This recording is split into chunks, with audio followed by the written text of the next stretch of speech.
Yep. Okay, turn the page from the last game to the upcoming opponent. And like I said yesterday, excited, about this week, and need to have a great day of prep today and stack days, meetings, practices, and give ourselves the best chance Saturday. So play 1 to 150. We can play our best. So playing a great football team. A lot of great players across the board, dominant, really haven't been challenged this year. I guess you could say Texas, who scored a touchdown with 3 minutes to go to make it 14-7. And Michigan got off to a good start, but then, Ohio State took control. So, other than the Texas game, they've got 3 18-point wins, their closest games, but in all those games they were in complete control. Questions? Niz on your left and Zach. Yeah, Curt, you mentioned Ohio State's defense being a little different than it was last year, obviously, under Patricia. What did you see when you kind of watched a little more film of the last 24 hours? What are those differences, or what are the key differences you saw from Chip Knowles? Yeah, and still kind of learning them as we speak. More looks in the secondary for sure, more coverages, a few more different kinds of pressures. And it's a different defense. And they're good.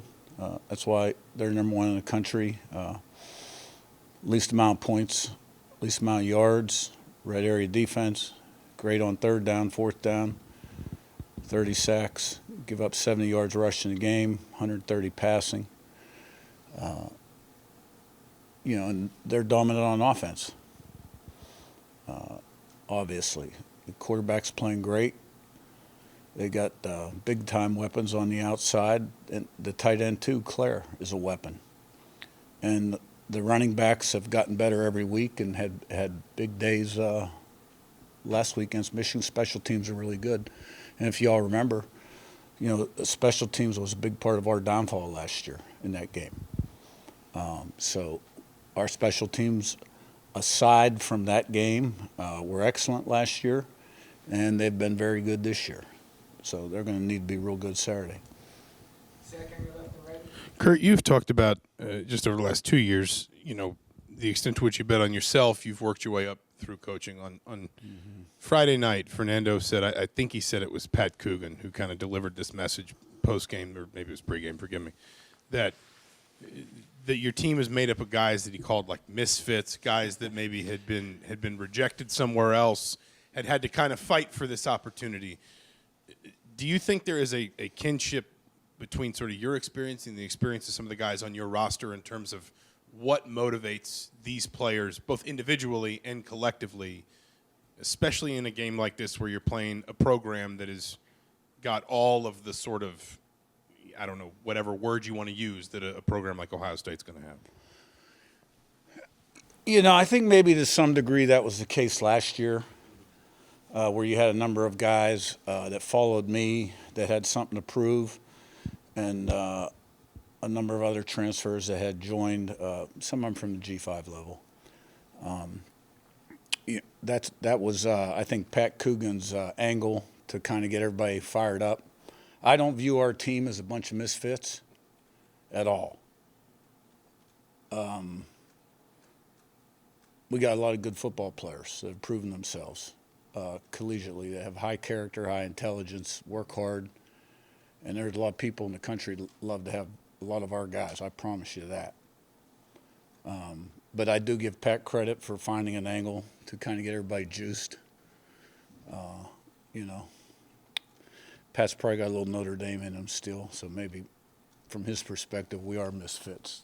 That's a joke. No, Pat Coogan's been a key addition to the team. He's one of our great leaders. So we recognize the challenge. We respect Ohio State. Not pleased with really the way we played last year. We went there, our first real big test on a national level. We've talked through that yesterday, things that happened in that game. But this is a different team. Rebby on your left and Pete. Yeah, Coach, your defense throughout the whole season has been pretty dominant, top 5 in pretty much whatever category you want to look at. I'm just curious your thoughts on why it's played at that level, pretty much sustained it through 13 regular season games. The only way I can really answer that question, to be quite honest with you, is since our first year at JMU in 19, we're philosophically, we wanted to create TFL sacks and be great against the run and create havoc. That we have played great defense every year since 19. And there's a pride and tradition about playing defense here that we carried over to Indiana. And it's all about people. It's the program philosophy, but then you got to look at the leader of the defense, Bryant Haynes, who I think is an excellent football coach, tactician, linebacker coach, game day coach. And then you got to look at the guys playing defense for us. The Fishers, the Pawns, Bones, Jones, Hardy, Tucker, Daly, the guys that are really playing really, really well. Our safeties are playing well. I mean, they're all, there's room for improvement, trust me. But there's a pride about playing defense. And those guys carried on to the field. Pete on your left and Joe. Yeah, Curt, you'd mentioned yesterday about maybe Ohio State holding back a little bit offensively, which Ryan Day sort of confirmed a little bit, but I'm sure all teams do it. How do you prepare for the unknown? And you can talk a little bit about the way you and your staff make in-game adjustments. Well, I think when you get to this point in the year, you've seen almost everything, right? I mean, there's a lot of plays out there that we could run that we haven't run, and I'm sure that they could run that they haven't run. But we've got 12 games on them. They've got 12 games on us. And, we know their personnel pretty well, and they know our personnel pretty well. And so we've got an idea how we think they'll attack us. I'm sure they have an idea how they think we'll attack them. And you put your best plan together to put your guys in position to make plays, and then you got to execute it. And the thing about college football today with the pads on the sideline, you can see exactly what went on the series before. There's no gray area. In the old days, you used to get communication from guys on the bench and then come in Sunday and half of it was wrong. There is no gray area anymore. So you can make quicker adjustments now than you could in the past. And it's made the game better. Joe on your left and Daniel. What stands out about Julian saying this season and how your defense can kind of fluster him, considering, he's only started a dozen games for Ohio State? Yeah, he's played with a lot of poise. He doesn't look like a guy that's in his first year as a starter. He looks like he sees the field very well, throws the ball on rhythm. He can really rip it. He's got a tight release, a lot of velocity on the ball, very accurate, and they've done a nice job protecting him. And obviously he's got great weapons to throw to. And I think a little bit like us, they don't put the ball in his hand and say, win the game. They're balanced. They want to run the football and throw the football, both, and as do we. And that takes some pressure off the quarterback. Whereas some teams are a little bit more into points, stats, whatever, want to throw the ball more. Neither of these two teams do that. Daniel, Frank and Zach B. On that Zoom, I think you said that last year's team, playing Ohio State, just wasn't ready, like in that moment on that stage. Why have you guys just kind of met the moment each time it's arrived throughout the fall? And why are you confident you guys can meet that moment, that stage on Saturday night? Yeah, well, my comment was looking back, a year ago, objectively speaking, you would have to say that it became too big for us at some point in the second quarter and into the third. And we're going to find out Saturday how ready we are. What I can tell you about this football team is we've met every challenge up to this point because we prepare consistently, the way you need to prepare, and put it on the field. And all three phases have been very consistent. And that's what it's going to take this week. detailed preparation, commit to the preparation, eliminate the noise and the clutter, put yourself in the best position to play your best on Saturday, individually and collectively. And it's my job to make sure that happens, and the assistant coaches. And with that done, 5 days from now, our guys will walk on the field with confidence that they will get the job done. Zach, on your right, and Sammy.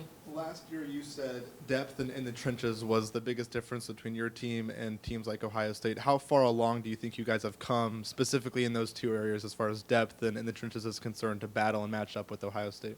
Yeah, and some of the issue was frontline players too, not just depth. But depth helps because now you can rest your frontline players. We're probably a little deeper on the offensive line than we were last year. I can't say the same thing about our defensive line in terms of our depth. We had pretty good depth last year on the defensive line, but we're getting good production from the guys that are playing. So, I think when we went to Oregon, what we were able to do up front defensively was vital to us being successful in winning that football game, especially in the second. We dominated up front on defense. And we're going to need an outstanding game from our guys this Saturday. Sammy, on your right, and Tom. Coach, Saturday and all week really is going to be a big showcase for your program. In the state, Ohio State, and you guys go for a lot of the same prospects, both in the portal and in high school.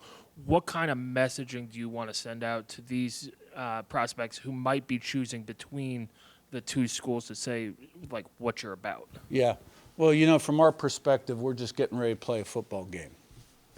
So I don't think about it like that. But I will answer your question.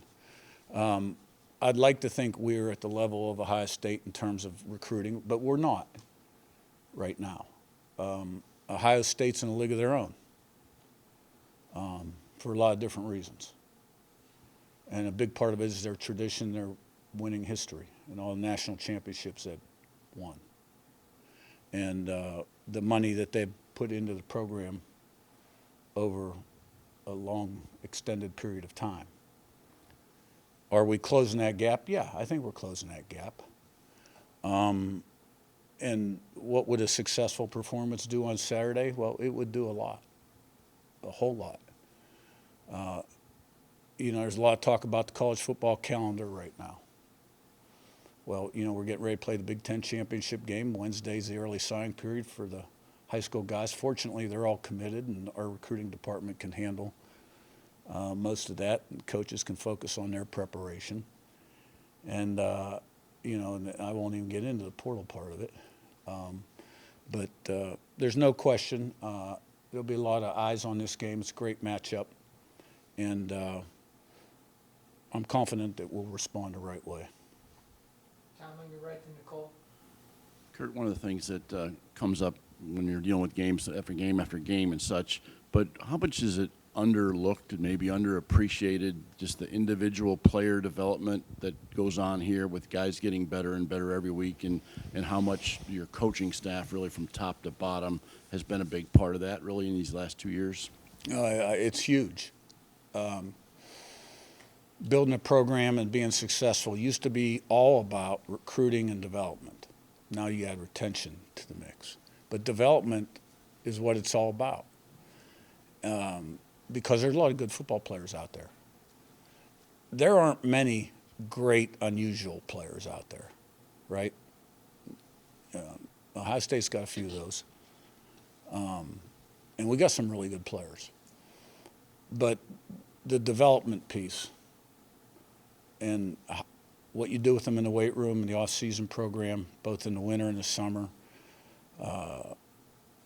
your philosophy, offense, defense, special teams, the intangibles you create on your football team, the things you put in their head, the messaging, how you practice. Can you keep them healthy? Do you have a good culture? Do they like it here? Do they like each other? Do you have good leadership? That's all part of development. And I think we've excelled in those areas. When I first took over as a head coach, I was fortunate that, I mean, we turned the program around right away. But I was able to make some mistakes at that level, year 1, year 2, year 3, and learn from them. So that by year 6, year 5, I was kind of like I'd hit my stride. But you know, we're always working to improve what we do organizationally, and I think the organizational discipline that we have is really important here. That everybody's on the same page, everybody's thinking alike, and you know, that's what it takes when you're the CEO of a program, a football program, P4. The bottom line is you got to change the way people think, and as the leader, you got to get everybody to think alike and buy into the team vision, and you know, sacrifice, put personal goals sort of aside for the betterment of the team. Because when the team's successful, everybody benefits. More all-conference, more all-American, more NFL draft choices, etc. And so development is huge, and I give our assistant coaches a ton of credit for that. Coach Haynes, Coach Shanahan, Grant Kane, Coach Bostad, Derek Goings, every single position coach. You know, we've got great people upstairs, and we have great people in that locker room. You touched upon it a bit in your opening statement. Ohio State hasn't really been challenged much this season. You guys have had those moments where you've been battle tested. How could that be an asset going into Saturday? Well, we've been in some close games and down to the wire games. And, you know, when you're successful in those kinds of situations, it can only add to your confidence and belief that the next time you're in one, you're going to make it happen because you have in the past. All right, thanks, guys. Thank you.